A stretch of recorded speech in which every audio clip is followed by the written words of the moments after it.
দুটো জিনিসের দায়িত্ব তোমরা নাও। কটা? জবানটাকে কন্ট্রোল করো আর নিজের লজ্জাস্থানকে হেফাজত করো। এই দুটো তোমরা দায়িত্ব নিলে আমি রসুল জান্নাতের দায়িত্ব নেব। জোরে বলে। কিন্তু এ দুটো দায়িত্ব নেওয়া যাবে? জবানটাকে কন্ট্রোল করা বড় মুশকিল আছে। আমার সোনাচ্চাঁদ বন্ধুর আল্লাহওয়ালা ভাইয়েরা, জবান কন্ট্রোল করা অত সহজ নয়। এই জিহ্বার কাছে প্রত্যেক দিন সকাল হলেই জিহ্বার কাছে সমস্ত অঙ্গ প্রত্যঙ্গগুলি জিহ্বার কাছে দুটো হাত জোড় করে বলে, ভাই একটু সাবধানে থাকিস। হ্যাঁ না না বলে? কার কাছে? পুরো শরীরের অঙ্গ প্রত্যঙ্গগুলো জিহ্বার কাছে হাত জোড় করে বলে, ভাই সকাল থেকে তুই একটু সাবধানে থাকিস। ভাই এই জবানে এমন কথা বলবেন আপনার পিঠের চামড়া, সত্যি বলেন, রাখবে না। আবার এই কথায় জবান থেকে এমন কথা বলবেন আপনার খাওয়া ফুরাবে না। এই কথা এমন বলবেন আপনার আদর আর যত্ন কমতি হবে না। এই কথায় জবানে এমন বলবেন পিঠের চামড়া হ্যাঁ না না। সোনাচ্চাঁদ বন্ধুরা, এই জন্য জবানটাকে কন্ট্রোল করবো ইনশাল্লাহ। কথা কম বলবেন। লোকমানে হাকিম বললেন, নীরবতা অবলম্বন করি। এই অফার চারটে জিনিস। তিনি এমন ব্যক্তি ছিলেন কোন মানুষের সামনে থুতু ফেলতেন না। সুবহানাল্লাহ বলে। কোন মানুষের সামনে তিনি থুতু ফেলতেন না। শুধু তাই নয়, তিনি দিনের বেলায় ঘুমাতেন না। কি বললাম? দিনের বেলায় ঘুমাতেন না। আর বলছেন যে আমি কোন মানুষের সামনে পেশাব পায়খানা গোসল করতাম। বুঝতে পারছেন নসিহতগুলো? এরপরে তানাকে আল্লাহ জ্ঞান দিয়েছেন। আমি আপনাদের শোনাচ্ছিলাম শুকর আদায় করলে লাভ কার, ঠিক কিনা? এই কথা বলতে গিয়ে ওখানে এসে গেছে। এবার আসেন লোকমানে সূরা লোকমান 12 নম্বর আয়াত। 12 নম্বর আয়াতে আল্লাহ শোনাচ্ছেন, ওয়ালাকাদ আতাইনা লুকমানাল হিকমাতা আনিশকুরু লিল্লাহ ওয়া মান ইয়াশকুর ফাইন্নামা ইয়াশকুরু লিনাফসিহি। রব্বি জুল জালাল বলেন, আমি লোকমানে হাকিমকে জ্ঞান দান করেছি। কি দান? জ্ঞান দান করেছি। জ্ঞানের বহির্প্রকাশ তিনি করেছেন।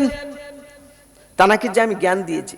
আর লোকমানকে বলেছি, লোকমান জ্ঞান যে আমি তোমাকে দিয়েছি, এই জ্ঞান পাওয়ার কারণে তুমি আমি আল্লাহ আমার শুকর আদায় করো। লাইন আনিশকুরু লিল্লাহ, আনিশকুরু লিল্লাহ ওয়া মান ইয়াশকুর ওয়া মান ইয়াশকুর ফাইন্নামা ইয়াশকুরু লিনাফসিহি। যে ব্যক্তি শুকর আদায় করে সে তো তার নিজের জন্য করে, যে শুকর আদায় করে না সে তো তার ক্ষতি নিজে করে। লোকমানে হাকিম 12 নম্বর আয়াত। এরপরে তিনি তার কলিজার টুকরা সন্তানকে ওসিয়ত করছেন। এটা 13 নম্বর আয়াত। সুবহানাল্লাহ বলে। লোকমানে গোটা লোকমানে হাকিম সূরাটায় ওসিয়ত। 17 নম্বর আয়াতে গিয়ে উনি ওসিয়ত করছেন বেটাকে। এদিকে 13 নম্বর আয়াতে ওসিয়ত করছে, বেটা শোনো। সর্বপ্রথম এই জন্য বাপ যারা আমরা হয়েছি, আমরা যারা বাপ বেনেছি, তোমার সর্বপ্রথম ছেলের দিকে আল্লাহকে পরিচয় করাতে হবে। ছেলেকে আল্লাহর পরিচয় করাতে হবে। হ্যাঁ না না? আজকের বলেন কি হয়েছে বাবু? ও ওপারে চলছে, প্যান্ডেল ওপারে। ও বাবু একটু সরে যা বাবু, এমনি লোক বসে না, তুই জ্বালাস না, সরে যা। চাঙ্গা আছেন? একটুখানি শোনেন। 13 নম্বর আয়াতে গিয়ে বলছেন,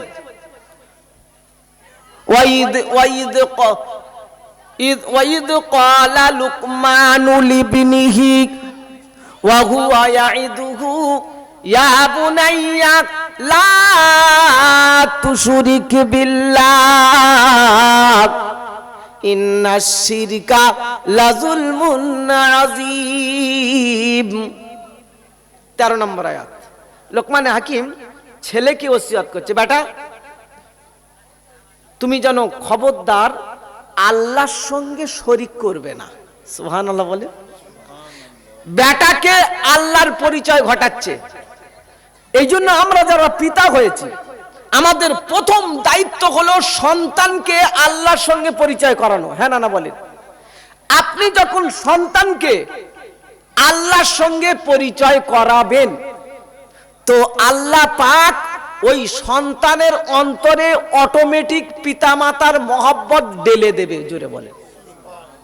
তুমি যখন সন্তানকে আল্লাহর পরিচয় করাবে না, তুমি যখন ইহুদি আর খ্রিস্টান আর বেঈমানদের কৃষ্টি কালচার পরিচয় করাবে তো ও সন্তান তোমার মুখে কোনোদিন তোমাকে ভাতও দেবে না, আর কোনোদিন মহব্বত ভালোবাসা অন্তরে থাকবে। আজকের এটাই হচ্ছে। হ্যাঁ না সত্যি বলেন? 95% পিতামাতার সন্তান থেকে মাহরুম। সন্তান বিয়ে করে তখন দোয়া করেছে কায়দা করে, কি বলেছে? আল্লাহ বিয়ে করেছি, আল্লাহ মেয়ে যেন না হয়, যেন একটা বেটা হয়।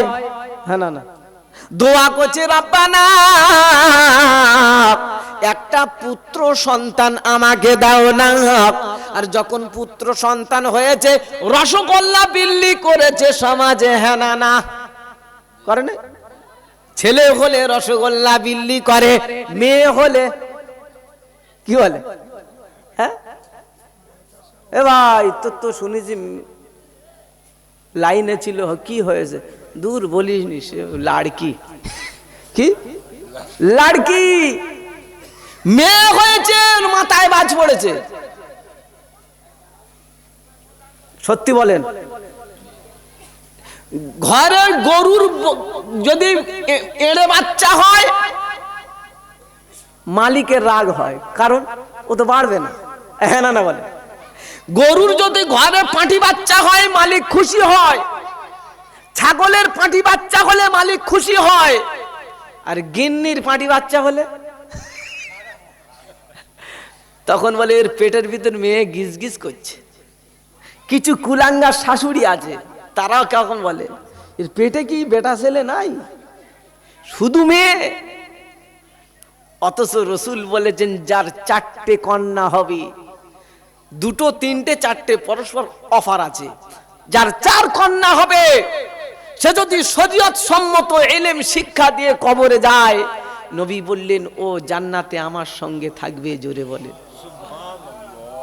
ये দোয়া করছে আল্লাহ এড়ে বাসুর দাও। এড়ে বাসুর দিয়েইছে, রসগোল্লা বিল্লি করছে সমাজে। উমুকের ছেলে হয়েছে, রসগোল্লা বিল্লি, ধুনে খাওয়া হচ্ছে। এবার যখন একটু ছেলে, এখন আবার দেখবেন এত শিক্ষা অর্জন করেছে, জ্ঞান বুদ্ধি বেশি হয়ে গেছে, তো এরা নিজেরা মালিক সেজেছে, খাওয়ানোর মালিক, রিজিকের মালিক নিজেরা সেজেছে। নিজে সেজে 2টোর বেশি আর নেয় না। সত্যি বলেন? কটা নিচ্ছে? এ তো ইহুদি আর খ্রিস্টানদের কালচার। রসুল বলেছেন যার সন্তান, যে ফ্যামিলিতে বাচ্চা কাচ্চা বেশি হবে, নবী খুশিতে বাগে বাগ হবে। জোরে বলে। আর এরা বলছে না, কাঁচা কাজ করা যাবে না, খাওয়ানো যাবে না, নিজে খোদা সেজেছে। বলছে 2টোর বেশি নেওয়া, যেই 2টো হয়ে যায় মাঝখানে আল দেয়। বলে হসপিটালে গিয়ে পেট কাটা মুদ্রাংশা করে দাও, এপারের মাল যেন ওপারে। আমার সোনা বলছে কেন? বলল অল্প নিতে হবে, সংসার ছোট করতে হবে, আর মানুষের মতো মানুষ করতে হবে। হ্যাঁ না বলে? কি মানুষ করছে? এমন মানুষ করছে, বললো এসব এলাকার আর স্কুলে কলেজে হবে না, একদম পুরো বিদেশে চালান দিতে হবে। দিচ্ছে কি দেয় না? যত ইনকাম করে ছেলেটাকে বিদেশে পাঠিয়ে দিয়ে মানুষ করছে। কি করছে? মানুষ করছে। আমি বলি তুমি মানুষ করো নাই, তুমি জানোয়ার তৈরি করেছো। বলে কিরকম? এবার দেখে নেন জানোয়ার হয়েছে না হয় নাই। মায়ের থেকে, মায়ের মহব্বত থেকে, মায়ের বাহুডার থেকে, বাপের বাহুডার থেকে সন্তানকে মানুষ করার জন্য বিদেশে পাঠিয়ে দিল। ছেলেটাকে পিছনে লক্ষ লক্ষ লক্ষ টাকা খরচ করলো। ভাই ছেলেটা চাকরি পেয়ে গেল, বাপ খুশিতে বাগে বাগ। তারপরে চাকরি যখন এত বড় চাকরি হয়েছে, বলছে তোমার আর ঘরে যাওয়া হবে না। এখানে কোয়ার্টার নাও, এখানে থাকো, এখানে ফ্যামিলি নিয়ে থাকো। ভাই তুমি যে কষ্ট করলে, তুমি যে সন্তানকে পিছনে এত খরচ করলে,